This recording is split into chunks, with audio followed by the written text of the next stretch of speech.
Со лопата и сол во рака, граѓаните од утрово ги чистат своите дворови по вчерашните врнежи од снег.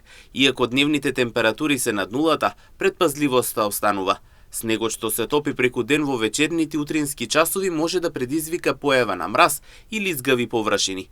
Затоа граѓаните навремено превземаат мерки за заштита околу своите домови. Разговаравме со дел од нив за тоа како се справуваат со зимските услови и ноќните минусни температури во овој период од годината. Ништо изчистиме си. Или соло, или изчистиме едноставно и готово. Се е уред, обавезно, сигурно. Ние сме стари луѓе, заради бабата да изчистам, да не падне. Не де Боже. Па јасно, сигурно. Абе, како се е ставено, бе? Што става? Сол, мол, се е ставено, чисто се. Бе. Нема ништо, само сол. Чистено себе онедено и потом надвор се е путер за мерак. Да, и чистиме средаме, што да правиме? Да, треба, значи, ако е стварно мраз, или сол, или песок. Или песок, или сол, значи да не паднеме, да не клизнеме, да не...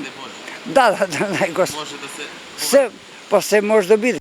Инаку чистењето на дворните места е обврска на секој човек, велат анкетираните. Па затоа, како што истакна, е важно навремено да се обезбеди сол.